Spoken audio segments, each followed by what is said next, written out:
Hello everyone and welcome to our latest Stags Talk. There's only one topic to discuss this week, of course, with Stags unveiling David McGoldrick as their first summer signing. So on today's show, we'll discuss how good that signing could turn out to be as Stags turn their focus on to trying to win a playoff place. We'll also discuss the club's pre-season schedule and plenty more, I'm sure. Joined as ever by Georgia Goulding. You right there, Georgia? Yes, thanks. You? Yeah, I've been hassled by a fly swatter around here, but apart from that, it's all good. The summer So, weather yeah. for you, isn't it? But it's muggy, but it's rainy today, which is the worst combination in my opinion. I want the sun back personally. Absolutely, yeah. Well, seamlessly linking into sunny shining on Mansfield Town with the announcement yesterday of David McGoldrick. It was rumoured for quite a while, I guess, that signing, and a done deal yesterday, pen put to paper on a one-year contract. What's your take on that? Yeah, it emerged a couple of weeks ago, didn't it? And there was a mixed bag of reactions to it, I suppose. A lot of people saying exactly what Stags need, a lot of people not really fussed. And yeah, they seem to have got the deal over the line pretty quickly. It's promising as well that it seems they had quite a fair bit of competition for him, including Barnsley trying to keep him. So the fact that Mansfield have come out on top says a lot about their ambitions for the coming season and maybe further plans for the summer. I think it's a good appointment personally. I think we've said this before that seniority does shine in this Stags side, but I can see where people are, they can't help but focus on the fact that he is 38 years old. But his goals tally speaks for itself, really. So we'll only have to wait and see, and hopefully he's a good piece to the puzzle.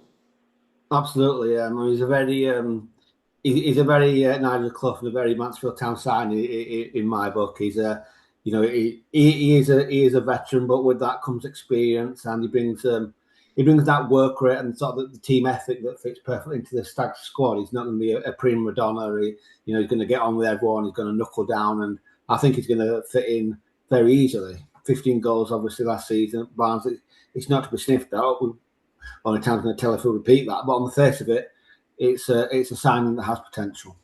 Definitely, yeah. 18 goals across the board, so in all competitions. He missed a few games, but played quite frequently, which shows that his fitness levels are there as well, which is probably something some might be concerned about because Stags did have their fair share of little niggles and injuries here and there last season. So if he can stay fit, then he'll be a great asset, I think. And Nigel's already highlighted how he's looking forward to seeing him operate with Oates and Evans up front. So yeah, it'll be exciting, definitely, and obviously keeping Tyler Roberts and John Russell.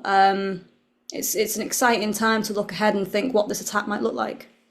Absolutely. You mentioned earlier there about a mixed reaction. So if we can just come on to a few of the comments. These are from the Chad Mansfield Town Facebook page, and a pretty split bag, really. Edward Richard Wilson, there must be some concern about the squad becoming even more injury prone. Kevin Roberts, he just said, getting on a bit though. Yvonne wrote, great, we'll do Stags a good job. And Stu Jordan simply says, what a signing. And I think that's in a nutshell. There's various Dad's Army comments, there's various comments about the age and whatnot, but I don't really get the age thing as an issue myself. I mean, he's played 37 games, League One games for Barnsley last season, so he's not like he's an injury-prone player that might play 15, 20 games if you're lucky, and he's going to spend the rest of the time on the bench.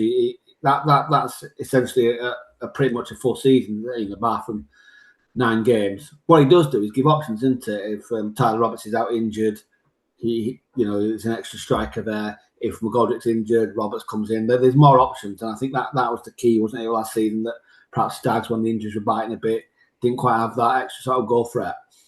Yeah, definitely. I think that was it was just more about fine tuning the attack rather than replacing an entire front line because they had some great options. They do have great options, and they made statements with, as we've already said, Russell and Roberts.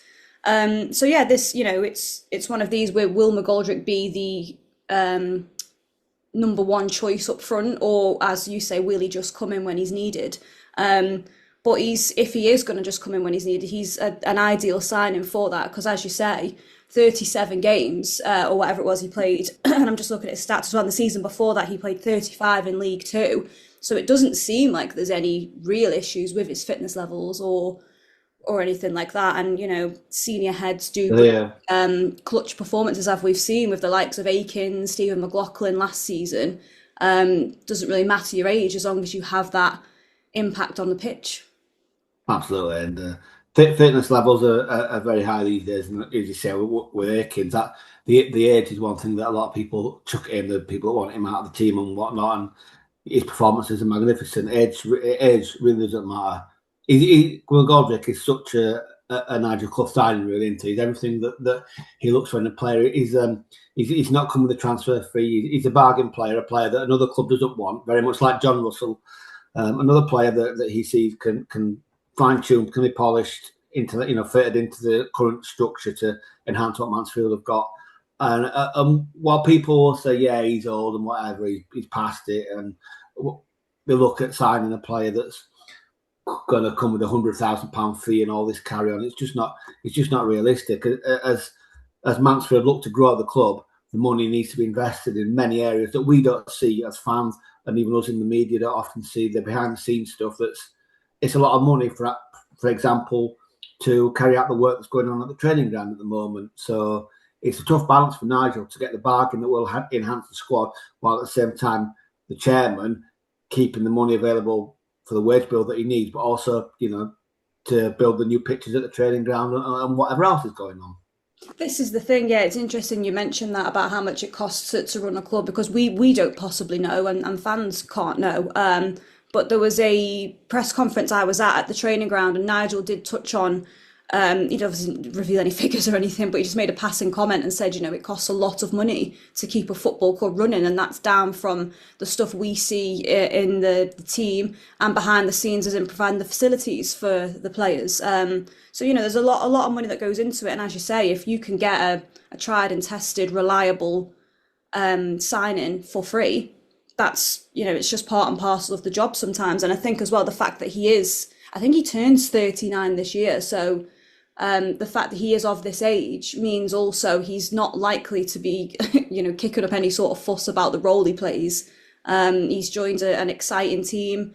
I'm sure we'll get onto it shortly, but with visions heading into the coming season. So he'll be looking forward to that. And just, I think any role he can play, he'll be eager to. And I'm sure Nigel's already laid that on the line for him. Absolutely. Very timely you mentioned that. I'll just come on to another reader comment. So we do enjoy reading all your comments, and we do we can't obviously monitor every one of them, but we do see them where we can. And one that ties in what you said, Georgia, there from Adam Crump. Is it just close season and lack of football, or is there something palpable in the air and a sense of optimism that something amazing is coming? I feel Nigel is ready for retiring, brackets, spend time with his wife. And this is the stack of cards everything has been leading to. Positive vibes, return the squad and built upon. And yeah, there's certainly a lot to be said of that, of returning the squad and building on it. It's almost going to be exactly the same squad next season as the season that's just gone. And there is certainly a sense of optimism, and there has to be after you can't end the season like Mansfield ended it, and with the league position that they got, and then not be excited about what's coming. Absolutely, yeah, I agree with what Adam said. There is a sense of optimism, and something exciting is on the horizon. We said it a few shows ago, whether, is that next season or the season after? Only time will tell. We'll have to see how it unfolds. But as you say, you can't go from, counting your points and being desperate to get over the mathematical survival line and then go into finishing top 10 and not think something exciting is on the table in front of you. And as you say, they've retained the bulk of the squad that was so effective last season. They've tied down players they said they would tie down. And, Nigel's saying we want to go after a goal-scoring striker, which is exactly what they've done. I think at the moment, there's not too much to ache and groan about. It's a feel-good kind of a window at the moment. I think, it's only up from here, personally. Absolutely. It's such a great question. I keep mulling it over in my mind, and it's too early, obviously, to have a proper answer. But, the question will start to make the playoffs next season. And it's such a difficult... We'll come on to it, obviously, in more detail in future shows, and as the close season develops for us, particularly with other clubs and the signings they make, and we know how strong other teams are going to be. But Wow, what a question to answer. I flip between yes, they'll finish 6th, no, they'll finish 7th. But it'll be interesting to see. Nigel's obviously outlined 2 signings to come, definitely. Well, all being well anyway. That's the plan. 1 more waiting to see just before the season starts, probably 3 in. It'll be really interesting to see what the next player is that bring in and how that can change the dynamic of the squad. Definitely, yeah. And I think, we've already touched on it, but I think now, and you probably wouldn't have said this halfway through last season, but top 10 should really be a minimum aim. Oh, without a doubt. Without a doubt. I think anything, below that might even be seen as a disappointment, really, because they've shown Yeah, I mean, just how much they can achieve. So it's like, are we then aiming for top 8 or 7 or 6? And it's, we've already said it might be too soon for playoffs to come next season, but I will die on the hill that they are well on their way to eventually getting there in the near future. It's just whether it's this season coming or not. Yeah, my prediction without a doubt is inside the top 10, and then obviously is it going to be inside the top 6 or is it going to be 7, 8 or 9th or 10th? I can't see how they won't be inside the top 10. They've got such a good squad after last season, and with the next year's experience, another couple of options in them attacking areas. And quality, as we said before, there's a quality in the Mansfield Town team that people outside our little area and outside the club do not give them the credit for, or just aren't aware of it, whatever. And we saw it with some of the results at the end of the season, particularly the win at Huddersfield, obviously the win over Cardiff. But so many good performances and so much quality there, and so much to be optimistic about. It's going to be interesting to see where we end up for the start of the season. They've got 1 week to go as well, isn't it? 1 week ago until the fixtures come out, and then it really feels like we're getting that little bit closer. Yeah, day after my birthday, those fixtures drop, so looking forward to that. I'm eager for a Leicester game, Sheffield Wednesday game, and I think fans are excited for what they keep saying will be a 6-pointer against Notts County. So, yeah, lots to look forward to. Going to be a cracker, that one, will we? We get underway in the pre-season mode on the 14th of July. The pre-season games were out, were announced last week, sorry. 14th of July kicking off at Retford, as always, and a little bit of a mixed bag perhaps with the rest of the pre-season games.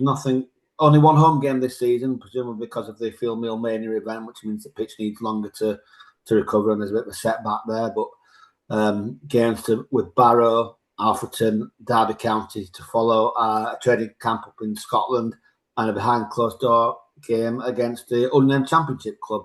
Potentially more games to be added to that mix, but for now that's what we get. No trip to Hucknall, no trip to Matlock. So an interesting one. Georgia, what's your sort of assessment of them pre-season games? Yeah, interesting, as you say. I think, obviously anything that's remotely local, so Derby County will be one to kind of put in the diaries for people who are, just interested in a local clash. But it's, I'm just looking forward to seeing these fixtures drop later in the month, because you'll get a feel of kind of how the season's going to unfold. Fans love to plan their away days as well, which will be great. And I just think it's going to be a really entertaining season. Not that last season wasn't, but there's just something about this year. I don't know whether it's Owls and Foxes being back in the league or what, but there's just some great games. Great games. Definitely, it's going to be just have a little bit more of an edge, I think, and I'm really excited for it. It's a different dynamic going into the season. Is it one that tends to be dangerous in that if Mansfield get off to a slow start, this optimism and the positive mood soon turns, and the fans of clubs and any club really soon. When the defeats are coming, it really changes the atmosphere around the place. It does, yeah. I mean, you saw it even season just gone. But then they lost, what was it, 1 in their last 15, 16 games, where ended up going on a really amazing run. The tables can turn so fast. So as you say, I mean, I think it will depend how they start, but it's one of them where you start with hope, or you start with feeling a bit of a lull, and then it goes up from there. But that's the beauty of League One, I suppose. Beauty of football as well, isn't it? In that every team starts on 0 points, unless they've done a Wednesday or something like that and got a big points deduction. But most teams, generally, will say sporting level anyway, start on 0 points. And you wouldn't have predicted Lincoln to have won the league last season. Well, not many people would have anyway. You wouldn't have predicted Stevenage to be in the playoffs. You're looking down at League Two. You'd have never had Bromley winning the league.